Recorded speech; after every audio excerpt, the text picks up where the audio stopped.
Welcome, everyone, to another edition of the Pursuit 365 podcast with your host, Shelly Smee, for Real Estate and Finance Fridays.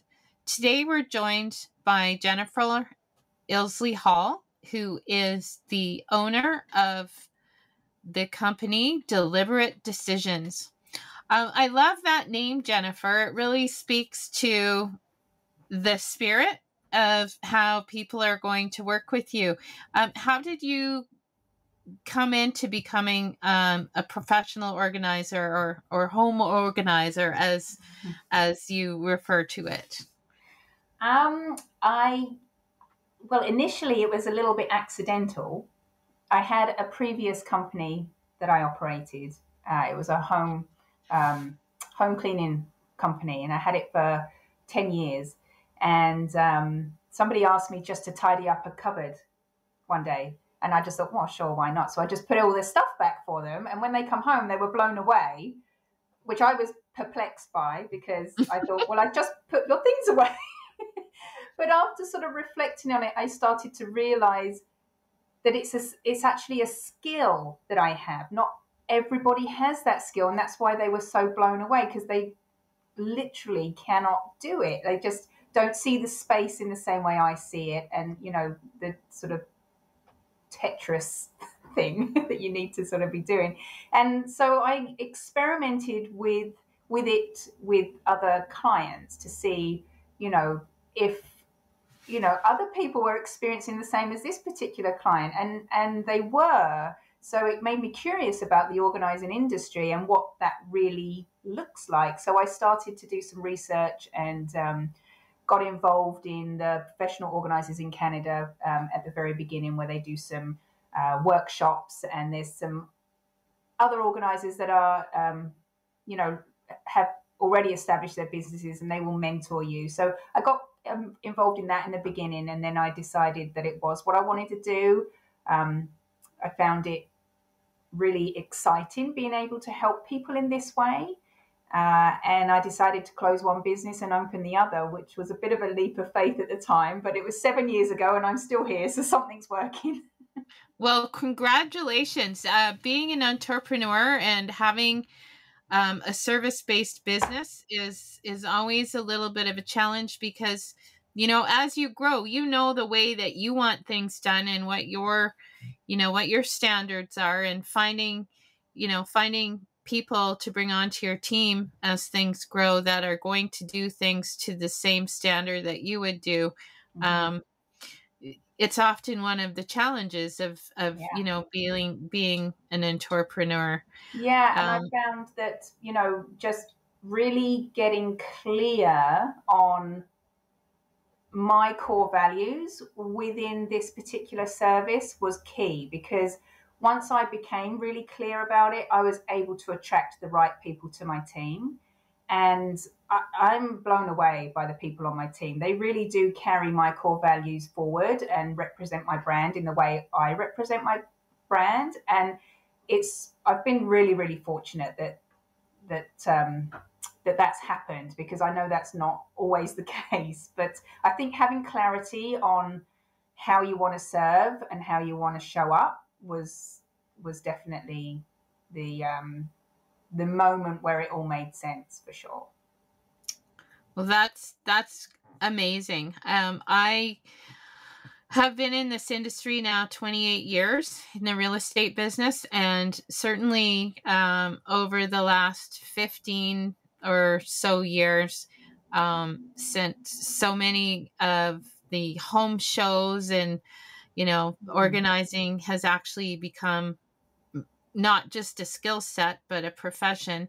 I have found it invaluable to shift that role to someone like yourself, rather than try to tell a client that they're messy or that their home is, you know, not in full presentation mode.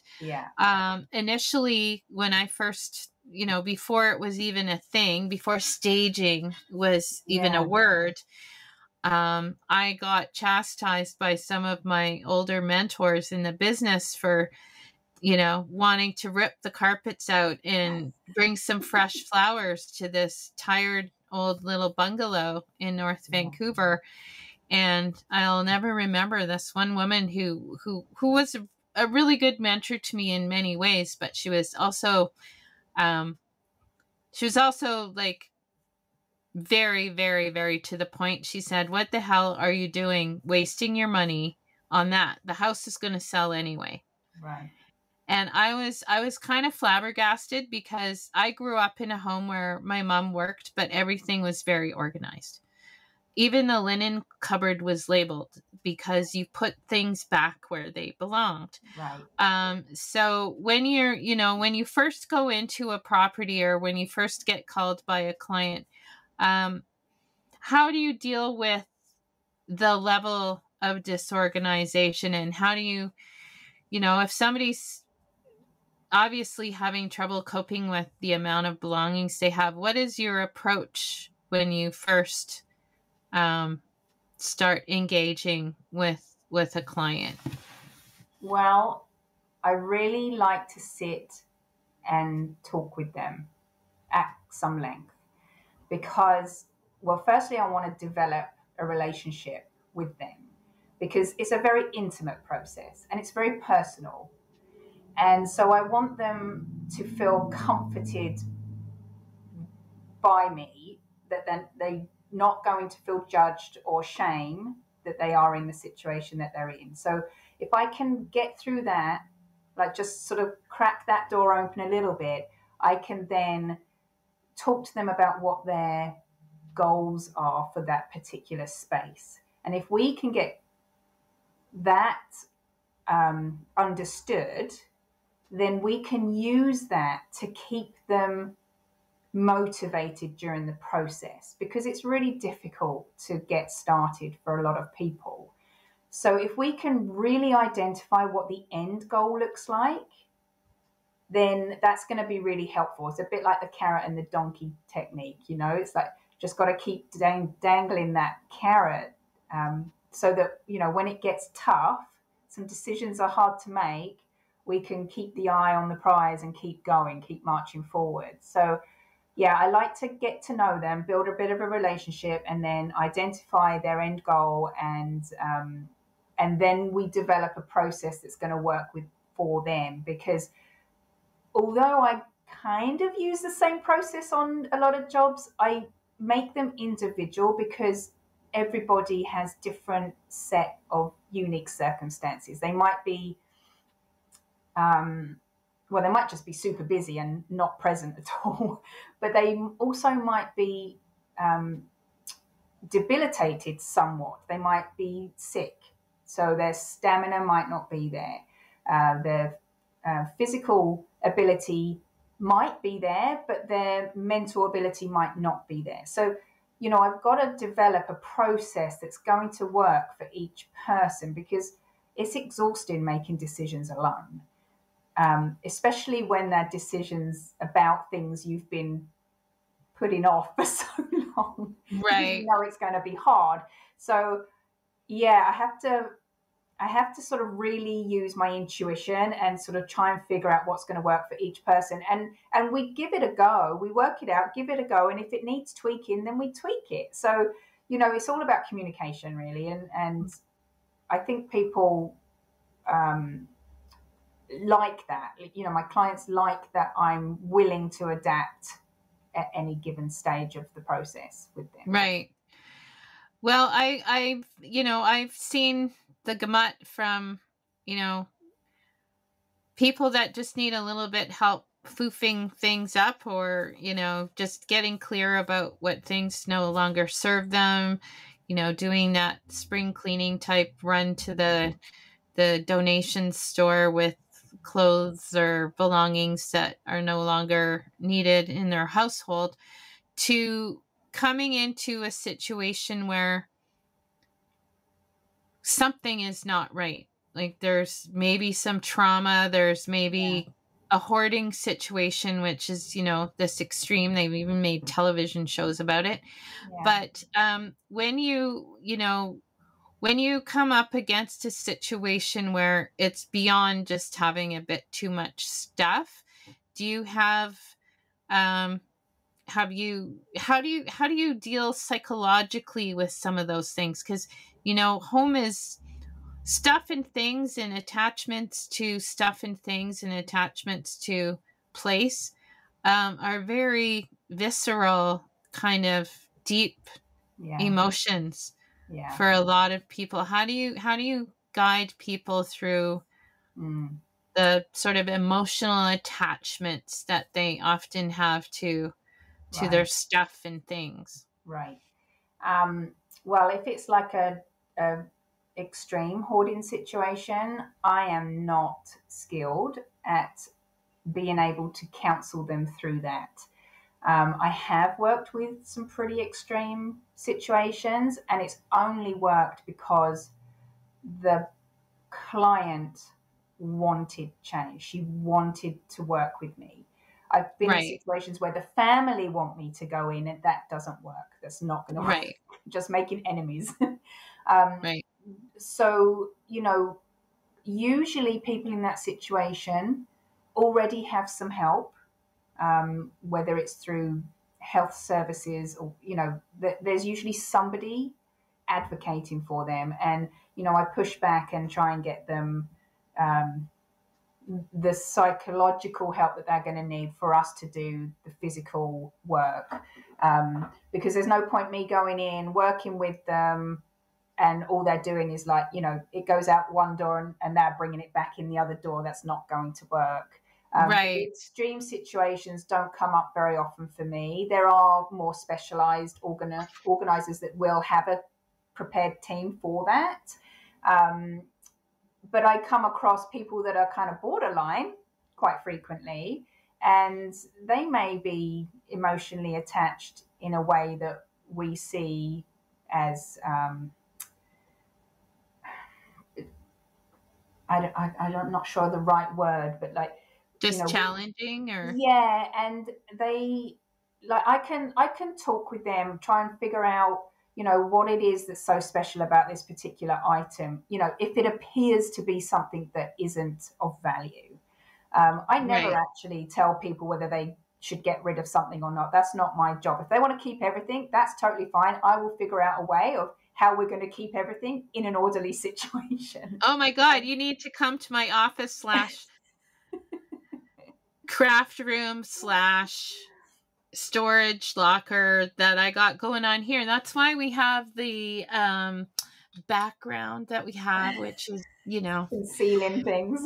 Concealing things. Yes, because, I think it is difficult in our sort of modern society where there's so much is disposable and so much is between the magazines and the crafts and the hobbies and interests and clothing even that people have. You kind of lose track of place. Like, do things have a place? So would you say that is a big part of the process, is finding actual homes for things so people learn how to keep themselves more organized? Yeah, that's often the root cause of the disarray, is that right at the beginning there was not a dedicated space for the items. So nothing really has the place to go to, and then you accumulate things because we all do that, it's natural, but there's still nowhere to put it, so it gets shoved here and shoved there, and it doesn't make any sense, and it gets messy, and it just doesn't get better on its own. And so we really have to start from scratch and pull it all out, disassemble the space and start again. And when we do that, we do it in a way that categorizes. So we make kind of a bigger mess to start because we're pulling it all out. And then when you see that you have 25, black skirts in one space, when you see them all together, it's easier for you to say, oh my gosh, okay, I didn't know I had that many. Okay, that one's got a bit of a that's faded a bit, that one's bobbly, or you're able to look at them and say, okay, I can do the purge. And that's true also for those people that are really, really attached to things. They're able to see it with clarity when it's all brought together in one spot. Also, when you do that, you are eliminating a lot of the other categories. So you've just got to concentrate on the one particular thing, whereas before you start to do the pre-sort, you're looking at all the things and it's just overwhelming. So when we come in and do a bit of a pre-sort, we're isolating objects and then just getting the clients to look at that one particular category at a time. So it keeps them a little bit less frustrated, and it makes it easier for them to make a decision. And then we have an empty space at that point, and we can see the volume of stuff we are going to store, and we can see the space better, and we can start rebuilding it, in our minds with the family in mind. How do you want to use this space? Who's accessing this? If it's small children, then obviously it needs to be down low. If you don't want the small children, then obviously it's going up high. So you sort of take into consideration everybody that's going to use the space, what their needs are, and then you can start building it back. And then everything has a home. And yes, it will get messy again because we are allowed to live and play in our homes. But, when the mood takes you and you want to have a tidy up, you know where it's going to go, Right. So, right. Yeah, I think that's the problem for a lot of people is at the very beginning, they just didn't set it up with that. They suffer from when my mother used to say to me, "Oh my God, your fling has kicked in." So you come home and you're in a hurry to get dinner started or whatever the case may be. And the handbag goes over here and something goes over a chair. And, before you know it, the week's gone by and everything's just a disaster area. So I refer to that as having, suffering from fling. So instead of putting the thing back where it belongs right away, it just, because maybe you don't have a space, maybe you don't even know where it belongs. Yeah, it's true. And once you do have a space and you do know where it goes, if you want to do the fling all week long, who cares? It's your home, you can use it how you want. But when the mood takes you, you know what's going to happen. It's going to go in the dedicated space. And so I think it keeps you can look at the mess all week long and think, I just don't have the energy right now, but I'll do it on Saturday. And you know that you can cope and you can manage with that. It's not going to accumulate and get worse because you know what you're going to do with it. Exactly. So I'm going to use that in the back of my mind. I'm going to hear Jennifer in my mind tomorrow morning as I'm picking up my fling things and putting them back, because I actually have a really good friend who helped me with my closet a little while ago, because we both love clothes, and she's a vintage clothes collector. So she actually has specified times of the year to go through her closets and switch things out, because she has winter clothes and fall clothes and spring clothes and summer clothes, and she's very inspirational that way, but there's no way that all of her belongings fit in her closet all at the same time. Yeah. So she's kind of helped me with some of those things recently. That's great. One of the things that I want to have maybe not necessarily a debate, but a conversation about is often when I'm working with clients, say for instance, buyers, but they're either downsizing or upsizing, mostly downsizing, because I do a lot of work with later in my career, 28 years, I have a lot of clients that are now at that stage. And, initially we might go out looking at what the possibilities will be for their next home. And I find them trying to make a choice of a home based on their stuff and things. And sometimes I gently say, well, this might be an opportunity to have, a different sofa, or to have a different style or living environment. And often, people are quite attached to that particular sofa or that particular dining room set, but it's not necessarily, in their best interest to think they're downsizing. That means less space. Usually it means, Yeah. some things will have to go. How do you, how do we chicken and egg this? People want to go looking for a home and they know it's going to be a downsize, but you know, how do we navigate this as, professionals working together? I often want to say to people, you really should try and figure out what's going to stay and what's going to go. But a lot of the time they say, well, I won't know what I'm taking with me until I know where I'm going. Right. So we end up with this sort of bit of a stalemate. Yeah. chicken and egg situation with the stuff and things maybe dictating what the other place is going to be. And that honestly doesn't really work out well, because in their mind, instead of looking at the home and the new home and thinking, oh, I could be really comfortable here, they walk in and all they're thinking about is all their current belongings and where they might fit and where they might go. So Yeah. What would be your approach with the downsizing situation? I think ultimately most people know what they really must have, no matter what house they buy. Doesn't matter it doesn't matter the size. There are going to be things that they are absolutely keeping. So really anything past that is up for debate. So I think lifestyle is a big one. What does your new lifestyle look like? Because a lot of people have lots of crafting things or hobby things or exercise things. And, there's a variety of things that pique their interest. Well, at this stage of your life, are those still a reality?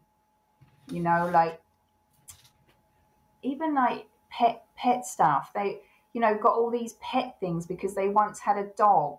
But are you actually going to have another dog? Is that a reality?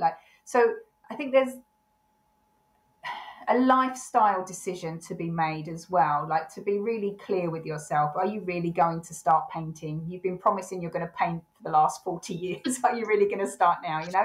So there's some of that can happen, because that also makes no difference what house you're going to buy too. So getting realistic with what your future looks like, I think, is helpful too. And there's no bad time to start decluttering or purging. Even if you live in a really, really tidy home, we probably still have more stuff than we need. So, starting to clear some of that out or condensing it is never going to be a wasted exercise. And I think usually, you would know the answer to this better than me, but usually when you step into a home, if you love it or you don't, and it's not really down to whether the dining table is going to fit at the end of the day. Because if you love that house and that dining table does not fit, you're going shopping for a new table that does fit because you love that home so much, So I think it's people that are resisting it, waiting for the new home to predict, what they're going to take, what they're going to not, is probably a slight procrastination technique to actually dealing with the task ahead. So, outsourcing is always going to help you when it's something overwhelming like that. Just get somebody else in there to help you. Yeah. Wade through the stuff and things. Yeah, like family and friends have such good intentions of helping you out in situations like this, but there's dynamics involved and it doesn't always go so well. And they don't necessarily have the time available, to help you with such things, because it's a big chunk of time to start sorting through every single room of your house. That's a lot. Oh, it definitely is. And that brings me to my next sort of category of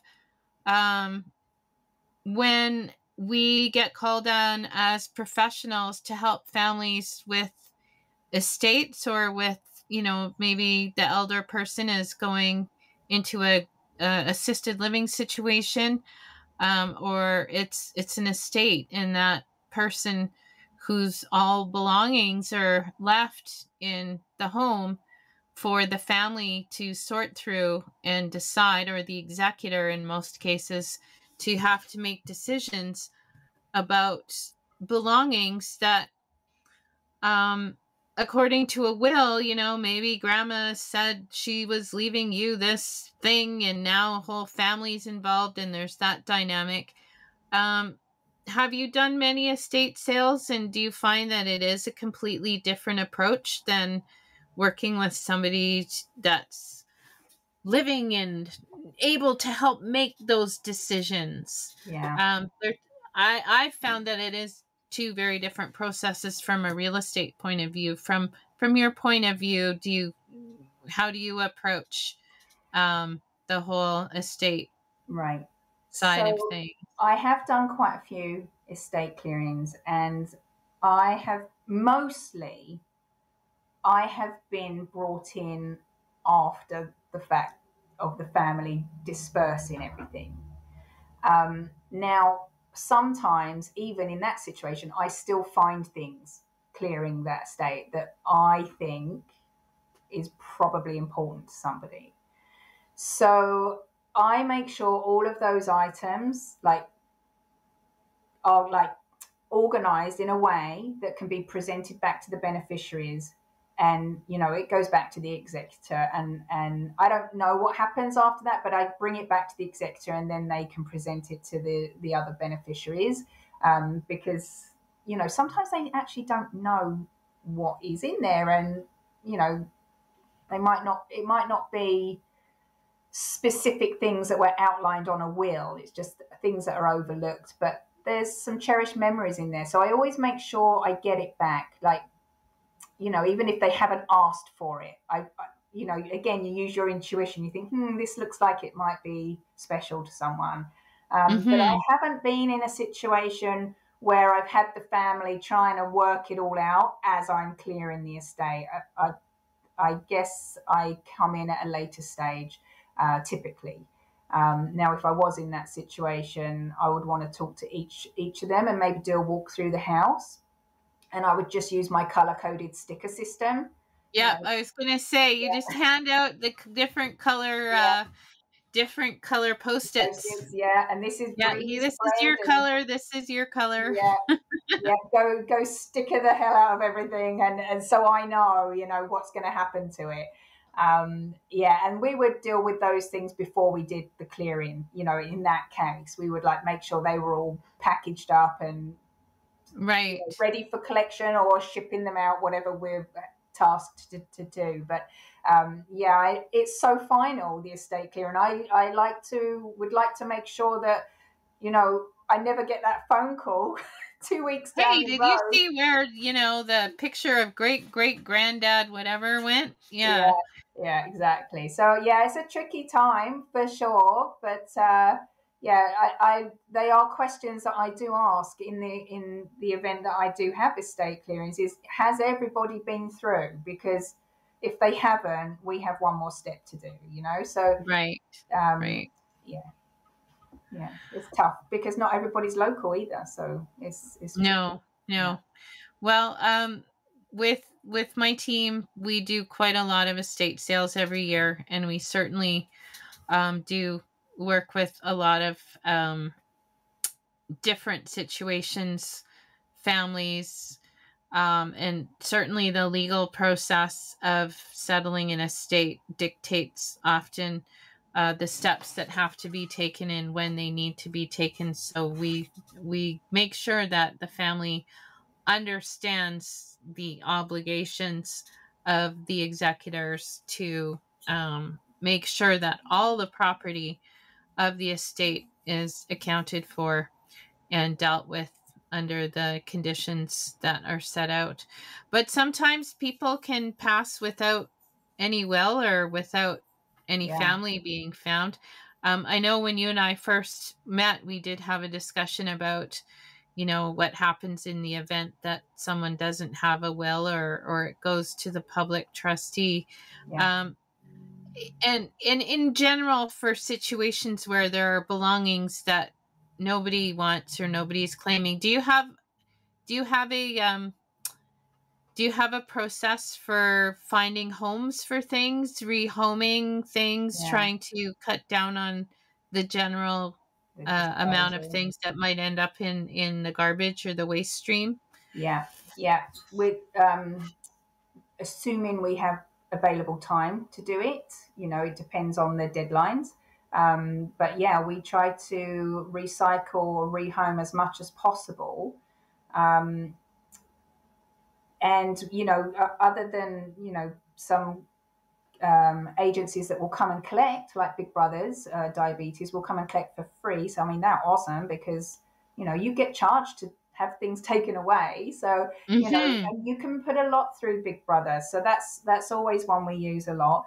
There's sometimes in some areas some local churches want things because they help with like low income or Or refugees and stuff. refugees, yeah.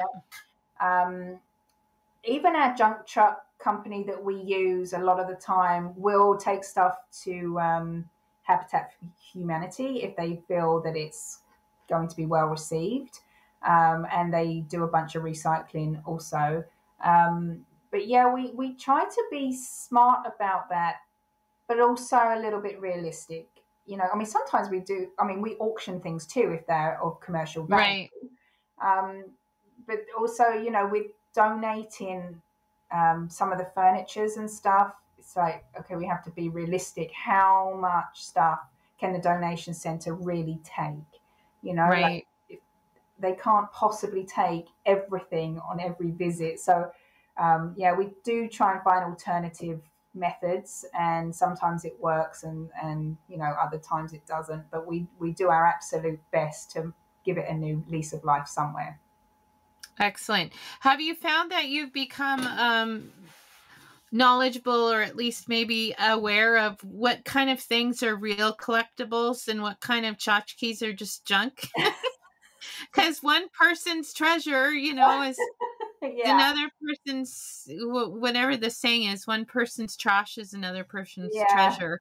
yeah. That I would like to become more knowledgeable about that stuff because I find, well, there's an array of stuff that we see, especially in estate clearings, and of course you're guessing at that point because you don't have anybody to ask that purchased it. But I do have like contacts. Like I have a lady in Cloverdale. She has an amazing antique shop with curios galore in, and she has a wealth of knowledge. So I can photograph things and send it to her and see what she thinks. Um, and I learned stuff along the way, but I am not super skilled in that area. I do rely on other professionals for that. Um, but it's yeah, I find it quite fascinating actually, and also some people think there is value in certain things, but that's old news. It's not new news, because collectible Right. things go through phases. Once upon a time, they were Trends, just, right? yeah, and then yeah, and if there's no demand, then obviously the collections become less valuable, and when there's high demand, they're more valuable. So yeah, it's up and down, and of course the owner always thinks it's more valuable than it is. Well, not always. I shouldn't say always. That's not true, but often you'll find that. Um, yeah, so it's kind of fun seeing some of the stuff, and yeah, it keeps us entertained certainly on some jobs. But there is truth in some of that value too, which is why we have the auctioneers and other professionals working through things. There's the coin collector guy in Richmond. Like, it's fascinating to bring different currency to him, and yeah, there's all kinds of different things people collect. You The learn a little bit collections, from I them. think I find the most fascinating because it often shows you the life that the person lived, whether, like, I know one of the collections that was very trendy in the 70s, because my mom got one everywhere we went, was spoons. Yeah, spoons. You had a little spoon with, like, the little place that you visited was on the spoon. And my grandfather even built, like, spoon racks. Yeah, And you'd put your little spoon on the spoon racks. yeah, Well, then you go into a house and you see 40 tarnished spoons on a spoon rack. exactly. Well, like, who wants those, right? Um, But what do you think is the most curious thing you've ever come across in clearing an estate? Oh my gosh. Well, there's a lot of things I find clearing estates that I've thought I'd write a book about in my retirement, but I probably can't discuss those before then. That might be Yes. a fringe of somebody's privacy, but yes, there's been some items that are, you know, were probably meant to be private once upon a time and Right. If you no find longer like are. journals or diaries or things Yeah, like that. yeah. Yeah. But there's, oh gosh, I can't think. I mean, there's comical things that I enjoy finding. Like there was a pasta, like a spaghetti measuring spoon. So you would put the pasta through the hole of the spoon for the Hmm. portion size. But there was different holes on the spoon depending on who you were serving. And it was like the man, the child, and then there was like the lady. And it was like a slightly smaller scale A from the princess portion, was it? yes. So Oh like my things like goodness. that, I do find they're just comical, just Right. yeah, yeah. And things that of another era. Things of another era are quite amusing to us. I can't even think. Sometimes I will take a little snapshot of them and put them on my Instagram stories because they are quite humorous. Like there was a fitness VHS tape, and it was very niche. It was for women, but it was for women like a particular genre of woman. It was just so old school. It was funny. Yeah, things that you wouldn't see today for sure. No, that's right. One of the other things I wanted to ask you was when you are working with people who are going to be downsizing, do you find that they have a preconceived notion of what your job is, or when you go into work with anybody, like Yeah, I do do.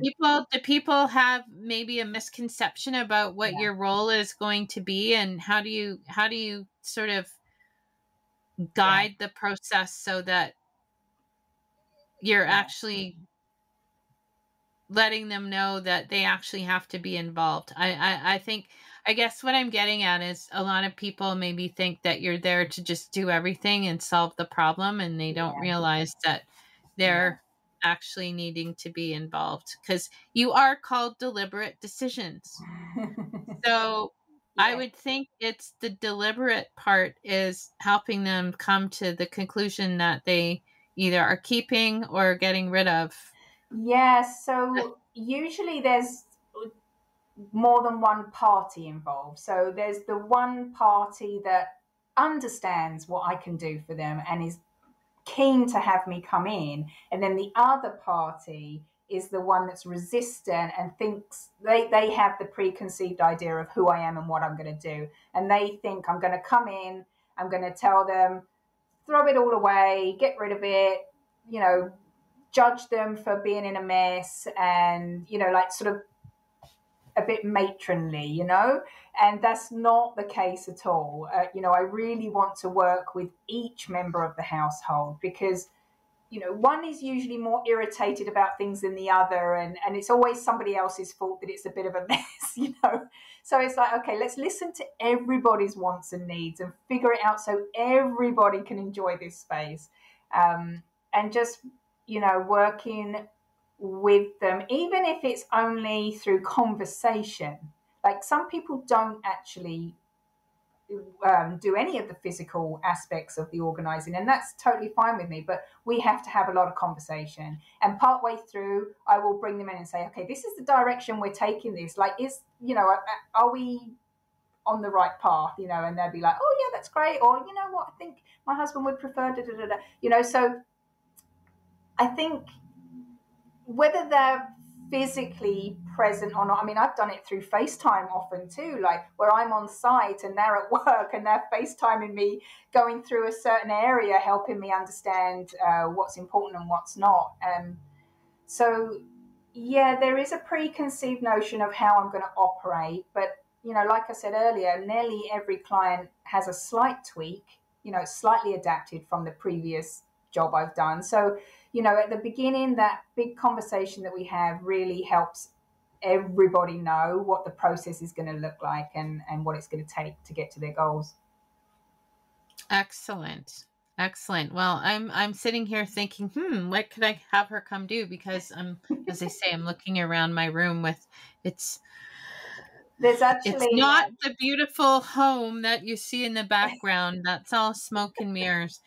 But just in closing, is there anything in particular that you would want people to know about your services?